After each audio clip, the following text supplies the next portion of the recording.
friendships. My name is Jo. Welcome to my channel.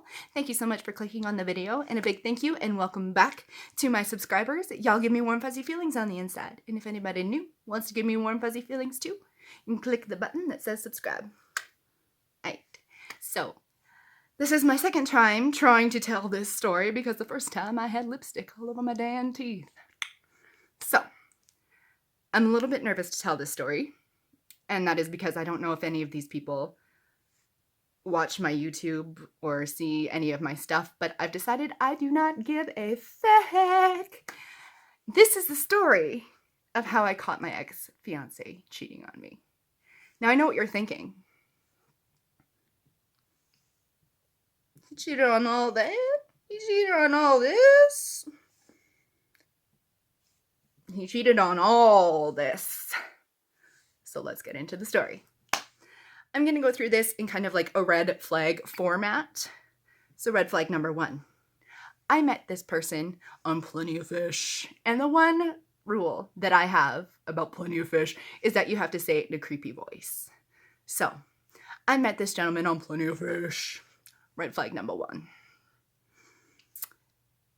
So he asked me on our first date. We go to a pub. Normally this isn't a red flag in and of itself. However, he got shit-faced at this pub, so red flag number 2. He got absolutely fucking shit-faced. Now, red flag number 3, we're not even 2 minutes into this video, and we're on number 3. Red flag number 3, he told me about all of these different girls in his past that he's cheated on while he's shit-faced on our first date. Gentlemen. Straight gentlemen. So he's telling me all these stories about how he's gotten caught cheating, how he's just straight up told girls that he's been cheating on them, about how he was engaged once in his past, but it didn't really matter because he was a teenager or something like that, and I'm pretty sure he cheated on her too.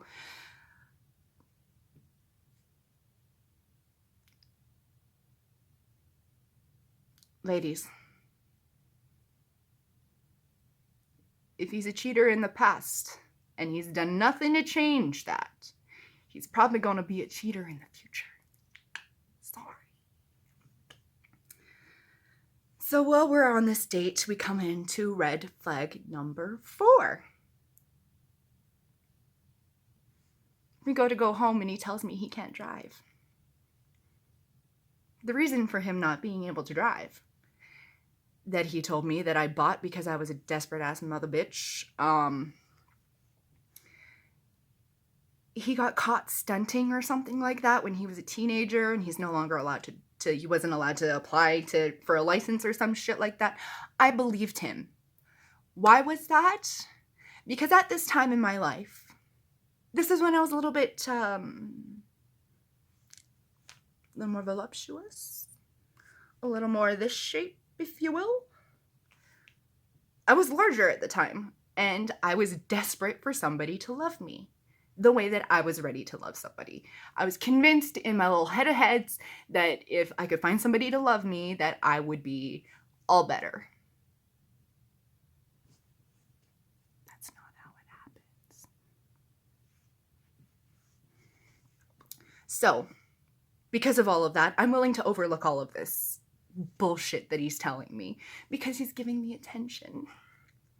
Like the pretty girl that I feel like I am.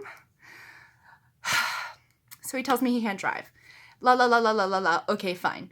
I offer to drive him home because I am a gentleman. So I drive him home, and we're sitting there doing the end of the date talk, you know. Oh, I had fun. We should do it again. You should text me later. Blah, blah, blah, blah, blah. When a car pulls up behind us.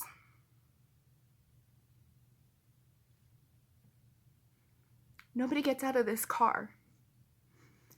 And at the time, he was living in what my best friend likes to call the ghetto adjacent. So I'm thinking maybe this is a transaction that could be going down. Maybe somebody's going to come out of these houses or something. Maybe I don't want to be parked here. So he sees me looking in my rearview mirror, kind of like, who the hell this? And red flag number 5. He goes, "Oh, that's just my mom coming home from the casino."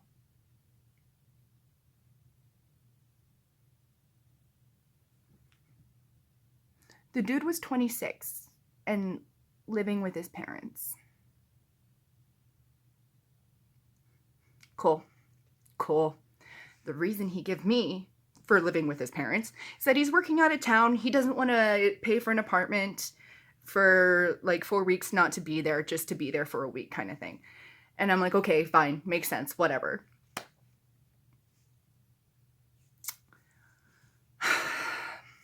So we go on.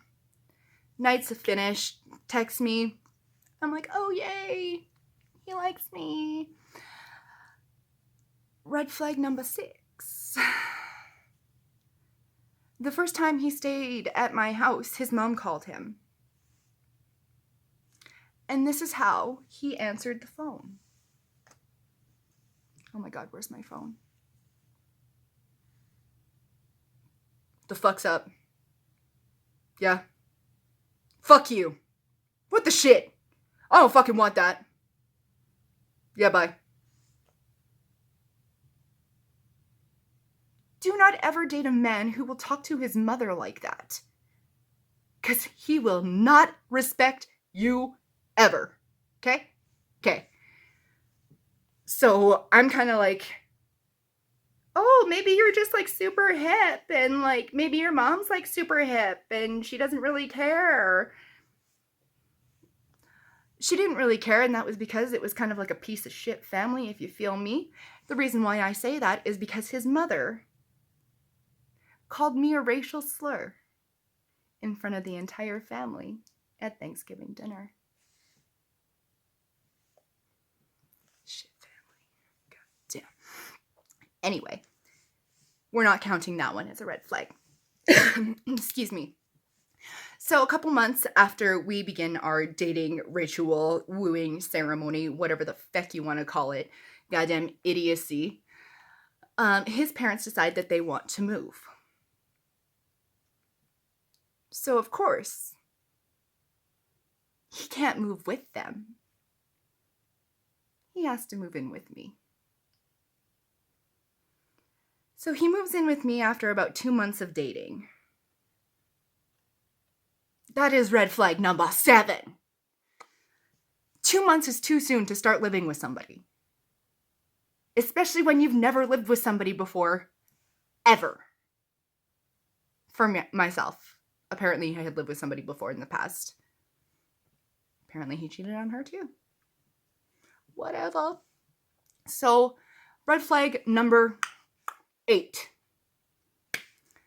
A couple of months after he moves in, so around 4 months into us dating, he starts talking about marriage. Seriously. And what did my desperate ass do? Oh my God, that'd be so great. Thank God things turned out the way that they did. Because at a year, we go back to the same pub that we had our first date at. Where he's heavily hinting that he's going to be proposing to me. No proposal comes during dinner. Totally fine with me. Yours too early anyway. We go home because I have to use the bathroom.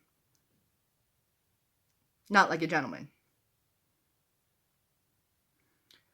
So as I'm flushing the toilet and coming out of the washroom, I look to my left. And he's on his knee.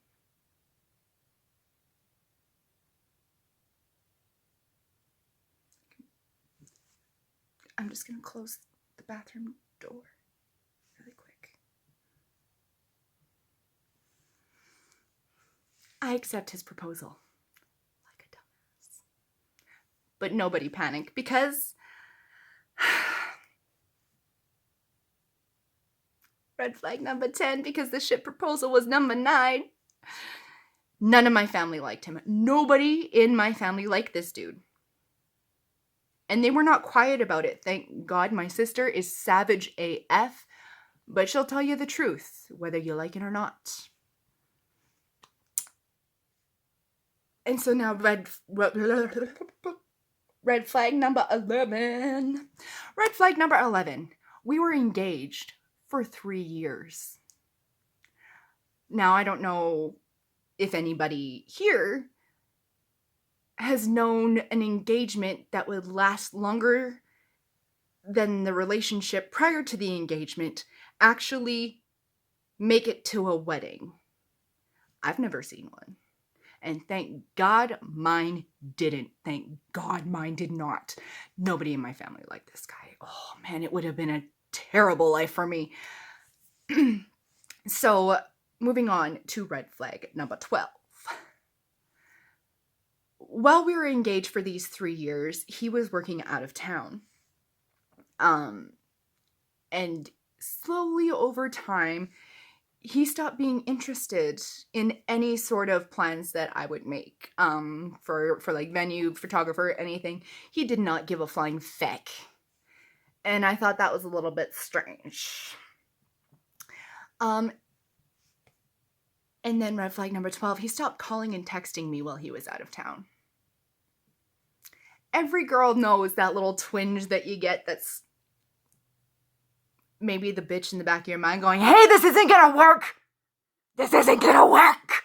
Stop trying. You should listen to her because she's right. So he stopped calling and texting me. And I started getting a little bit suspicious, you know, a little bit, that's not right. And then red flag number 13. He started being possessive of his phone. Everybody knows when you're doing this, and then somebody comes in the room, and then you do this. And then there's a big difference between leaving your phone like this or leaving your phone like this. And girl, he started leaving his phone like this. So my red flag was like, bish, there's something wrong here. And I was right. Turns out that he had started an emotional relationship with his boss's wife.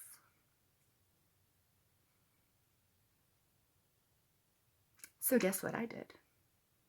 I texted his motherfucking boss with all the screenshots. And his defense was, oh, we were never physical. We never did anything. Emotionally cheating is so much worse than physical cheating. I could deal if my body wasn't enough for you. But bitch, you're trying to tell me that I'm not enough for you up here. That's not the case. You're not enough for you up there. And I am totally fine. So long story short, girls, if you find out your dude's cheating, I know how easy it is to blame yourself and to put it all on you and be like, oh, what if I did this different? What if I did this different?